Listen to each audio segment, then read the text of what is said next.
नमस्कार दोस्तों, success study Baloda YouTube channel में आपका स्वागत है। आज का वीडियो एनएमएस यानी national means cum merit scholarship exam की तैयारी के लिए है और सब्जेक्ट रहेगा विज्ञान। इस परीक्षा में विज्ञान के 35 क्वेश्चंस यानी 35 प्रश्न पूछे जाते हैं। तो चलिए शुरू करते हैं हम आज का वीडियो।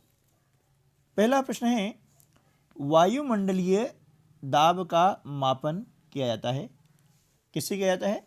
आपको 4 ऑप्शन दिए गए हैं, वोल्टीमीटर से, बैरोमीटर से, गैल्वेनोमीटर से या फिर थर्मामीटर से। तो देखिए, वायुमंडलीय दाब जो होता है और उसका जो मापन किया जाता है वह किया जाता है बैरोमीटर से।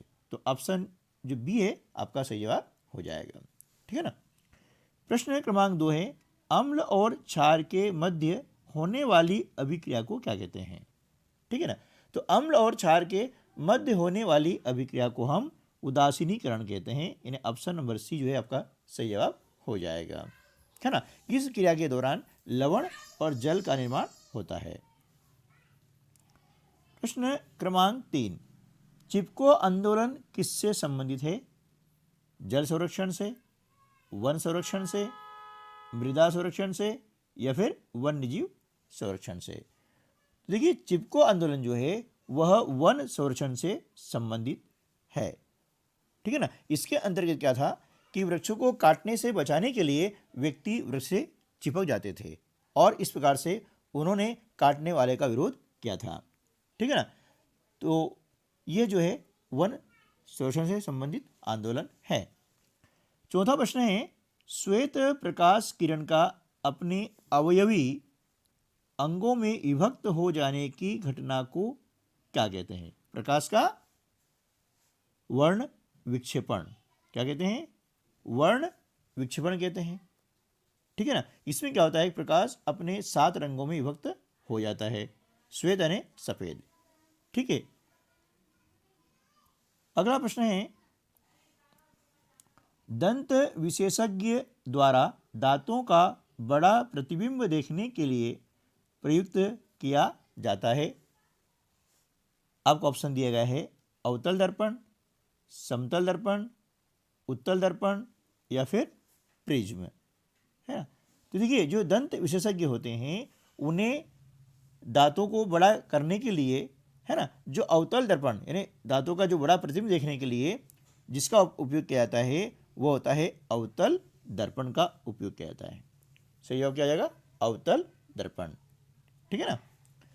प्रश्न क्रमांक 6, डॉक्टरी थर्मामीटर का तापीय परास कितना होता है ना। तो डॉक्टरी थर्मामीटर जो होता है उसका तापीय परास होता है 35 डिग्री सेल्सियस से 42 डिग्री सेल्सियस तक, है ना। यानी इसका सही जवाब क्या हो जाएगा? ऑप्शन नंबर ए, 35 डिग्री से 42 डिग्री तक इस डॉक्टरी थर्मामीटर के द्वारा हम तापमान माप सकते हैं। ठीक है। प्रश्न क्रमांक 7, स्वस्थ मानव नेत्र के लिए स्पष्ट दृष्टि की न्यूनतम दूरी व अधिकतम दूरी क्रमशः होती है। कैसी होती है वो आपको देखना है। तो यहाँ 4 ऑप्शन दिए गए हैं।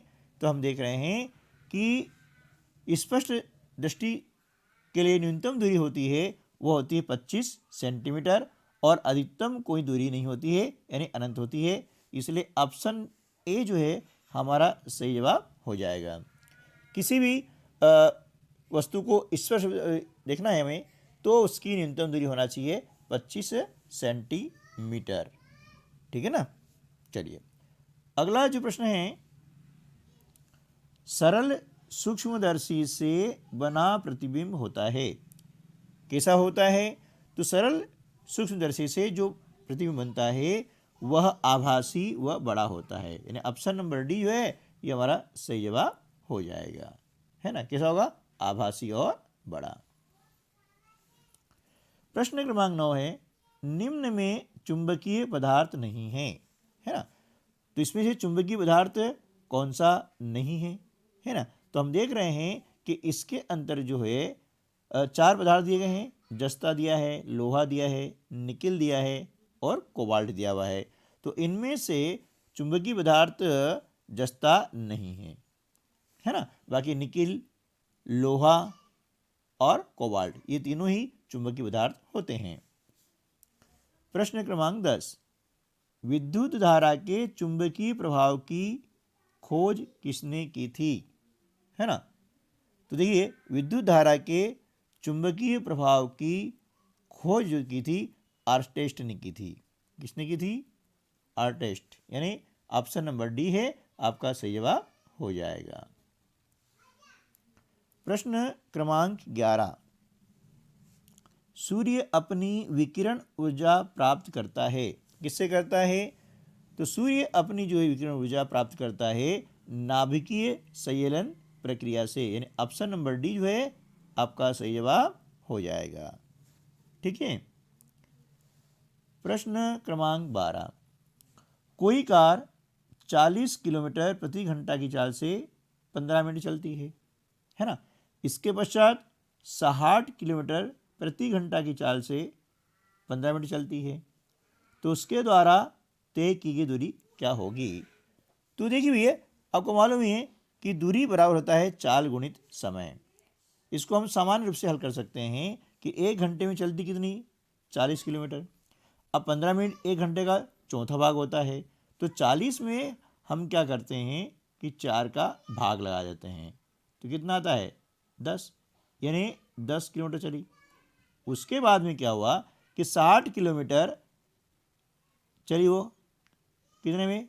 15 मिनट में। अब 15 मिनट भी क्या होता है? 1 घंटे का चौथा हिस्सा होता है, इसलिए मैं 4 का भाग लगा दिया, तो ये इसको डिवाइड किया 15 बार हो गया। तो 15 और 10 इन दोनों हमने जोड़ दिया, कितना होता है? 25, यानी उसके द्वारा जो चली गई दूरी है वह कितनी है? 25 किलोमीटर है। ठीक है ना। इस प्रकार से अगला प्रश्न है, निम्नलिखित में से कौन सा वन उत्पाद नहीं है? वन उत्पाद यानी जो वनों से हमें प्राप्त होता है उसे हम कहते हैं वन उत्पाद। तो गोंद हमें प्राप्त होता है, प्लाईवुड भी प्राप्त होता है और सील करने की लाख भी हमें प्राप्त होती है, लेकिन केरोसिन हमें प्राप्त नहीं होता है, इसलिए इस प्रश्न का उत्तर हो जाएगा केरोसिन। यह वन उत्पाद नहीं है ना। वनों से जो हमें सामग्री प्राप्त होती है वह कहलाती है वन उत्पाद। चौथा प्रश्न है, अनावेशित हो जाने पर इनमें से कौन से सेल को पुनः आवेशित किया जा सकता है? यानी एक बार हमने सेल को उपयोग कर लिया है, वो हो गया अनावेशित, और उसके बाद में उसे पुनः आवेशित किया जा सकता है, ऐसा सेल कौन सा है? तो ऐसा सेल कहलाता है सीसा संचायक सेल। कौन सा? संचायक सेल कहलाता है, जिसको हम साधारण भाषा में बोलते हैं संचायक सेल। आपने देखा होगा क्या घर में जो बैटरी होती है ना, वह संचायक सेल का उदाहरण है। ठीक है, उसे हम पुनः चार्जिंग कर सकते हैं। यदि आप चैनल पर पहली बार आए हैं तो इस चैनल को सब्सक्राइब कर लीजिएगा, क्योंकि इस चैनल पर आपको बहुत ही उपयोगी वीडियो मिलते हैं, है ना, और बहुत ही सरल भाषा में, ताकि आप जो है उसको अच्छे से समझ सके। चलिए अगला क्वेश्चन है, पैरामीशियम का प्रचलन अंग कौन सा होता है ना। 4 ऑप्शन दिए गए हैं, कूटपाद, फ्लैजिला, सिलिया और ये सभी। तो देखिए पैरामीशियम का जो प्रचलन अंग होता है वह होता है सीलिया। क्या होता है? सीलिया होता है। ठीक है ना। अगला प्रश्न है, कोशिकीय क्रियाओं का नियंत्रण करने वाला अंग है, कौन सा है? तो कोशिकीय क्रियाओं पर नियंत्रण करने वाला जो अंग है वह होता है केंद्रक, है ना। केंद्रक जो है कोशिकीय क्रियाओं का नियंत्रण करता है। प्रश्न क्रमांक 17, केचुए का श्वसन अंग कौन सा होता है ना भैया। तो केचुए का जो श्वसन अंग होता है वो होता है त्वचा, है ना। वो त्वचा के द्वारा ही श्वसन की क्रिया संपन्न करता है। अगला प्रश्न है, यूरिया उर्वरक है, किस प्रकार का है? नाइट्रोजनी है, पोटेशिक है, स्फुरी है या संयुक्त है? तो देखिए भैया यूरिया जो होता है वह नाइट्रोजनी उर्वरक होता है, क्योंकि इसके अंतर्गत 46% जो है नाइट्रोजन होती है। आपने देखा होगा कि नाइट्रोजन की जो बोरी होती है ना, उस बोरी के ऊपर ये आपको दी जाएगा, है ना, 46% N2 मतलब नाइट्रोजन। ओके, चलिए अगला जो प्रश्न होता है वह यह है, ब्रायोफाइलम में किस भाग के द्वारा जनन क्रिया होती है ना? तो इसका सही उत्तर हो जाएगा पत्ती, यानी पत्ती के द्वारा जो है जनन क्रिया होती है। अगला जो प्रश्न है, निमोनिया का रोगकारक सूक्ष्मजीव कौन सा है? तो निमोनिया का रोगकारक सूक्ष्मजीव होता है, वह होता है जीवाणु। कौन सा होता है? जीवाणु होता है, और इसे हम बैक्टीरिया भी कहते हैं। ठीक है, ये निमोनिया क्या करता है कि मानव का जो फेफड़ा होता है उसे प्रभावित करता है। ठीक है, अगला प्रश्न है, रोग का टीका लगाया जाता है, यानी किस रोग का टीका लगाया जाता है? 4 रोग आपको दिए गए हैं, जुकाम है ना, एड्स, टाइफाइड और मधुमेह। तो इनमें से किस रोग का टीका लगाया जाता है? तो देखिए, इनमें से टीका लगाया जाता है टाइफाइड का, है ना। जुकाम, मधुमेह, मधुमेह मतलब डायबिटीज, और एड्स, इसका कोई टीका अभी तक नहीं बना है। अगला जो प्रश्न है, रोहू और कतला है। अब रोहू और कतला क्या है? जलीय पौधे हैं, मछली की जातियां हैं, मछली के रोग हैं, या जीवाणु हैं। तो 4 में से सही ऑप्शन क्या हो जाएगा कि रोहू और कतला जो होती है यह मछली की जातियां होती है। ऑप्शन सी जो है हमारा सही जवाब हो जाएगा। प्रश्न क्रमांक 23 दूध में उपस्थित प्रमुख पोषक तत्व कौन सा होता है? तो देखिए, दूध में जो पोषक तत्व होता है वह होता है कैल्शियम। क्या होता है? कैल्शियम होता है। ठीक है ना, यह प्रमुख पोषक तत्व होता है। अगला जो प्रश्न है, प्रश्न क्रमांक 24, साहीवाल किसकी नस्ल होती है? गाय, भैंस, मुर्गी या बकरी की? तो देखिए, साहीवाल जो नस्ल है ना, यह होती है गाय की नस्ल होती है। किसकी नस्ल होती है? ये गाय की नस्ल होती है, और इसका दूध उत्पादन भी बहुत अधिक होता है। ठीक है ना। प्रश्न क्रमांक 25, ध्रुवीय भालू को अत्यधिक ठंडी जलवायु में रहने के लिए कौन सी विशेषताएं अनुकूलित करती है ना। जो ध्रुवीय भालू होता है वहाँ ठंड बहुत ज़्यादा पड़ती है ना, तो उसकी शरीर की कौन सी विशेषताएं हैं जो उसे ठंड में रहने के लिए अनुकूलित करती है? तो उसका सही जवाब हो जाएगा श्वेत बाल, त्वचा के नीचे वसा, और शीघ्र सूंघने की क्षमता, तीव्र सूंघने की क्षमता, यानी ऑप्शन ए जो है हमारा सही जवाब हो जाएगा। प्रश्न क्रमांक 26, जाइलम ऊतक का कार्य क्या है ना। जाइलम ऊतक का कार्य क्या है? तो जाइलम ऊतक का कार्य क्या होता है? इसका कार्य होता है जल का परिवहन। ये क्या करता है कि जल का परिवहन करता है, यानी जमीन के अंदर जो हम जड़ के अंदर पानी देते हैं, है ना, जल मतलब पानी। अब ये पानी जो है इसके साथ में खनिज लवण को पौधे के अन्य भागों तक पहुंचाता है, यानी पत्तियों तरफ पहुंचाता है तने के माध्यम से। इसका काम होता है जल का परिवहन। ठीक है ना, जल का परिवहन करना जाइलम का काम होता है। ठीक है, अगला प्रश्न है, एक वयस्क है ना स्वस्थ मनुष्य की हृदय स्पंदन दर क्या होती है ना। तो देखिए, एक जो स्वस्थ मनुष्य होता है ना, इसके हार्ट बीट है ना, हृदय स्पंदन मतलब हार्ट बीट, जो हमारा हृदय धड़कता है उसको कहते हैं हार्ट बीट या हृदय स्पंदन। तो इसकी जो दर होती है वो होती है 70 से 80 पर मिनट, है ना, यानी 1 मिनट के अंदर 70 से 80 बार जो है हमारा हृदय धड़कता है, स्वस्थ मनुष्य का होता है। ठीक है ना। अगला जो प्रश्न है, प्रश्न क्रमांक 28 है, गैल्वेनीकरण है क्या है? गैल्वेनीकरण जो होता है उसे लोहे पर जस्ते की परत चढ़ाने की जो प्रक्रिया होती है उसे हम कहते हैं गैल्वेनीकरण या विद्युत लेपन भी कहा जाता है। ठीक है ना। इसके अंतर्गत क्या होता है कि लोहे पर जस्ते की परत लगाई जाती है। ठीक है ना। अगला प्रश्न है, जंग लगने पर लोहा परिवर्तित होता है, किसमें परिवर्तित होता है? तो देखिए, जंग लगने पर लोहा जो है वह आयरन ऑक्साइड में परिवर्तित हो जाता है। ठीक है ना। अगला जो प्रश्न है, प्रश्न क्रमांक 30, एलपीजी में पाई जाने वाली मुख्य गैस कौन सी होती है? तो देखिए भैया, एलपीजी में मुख्य रूप से कौन सी गैस पाई जाती है?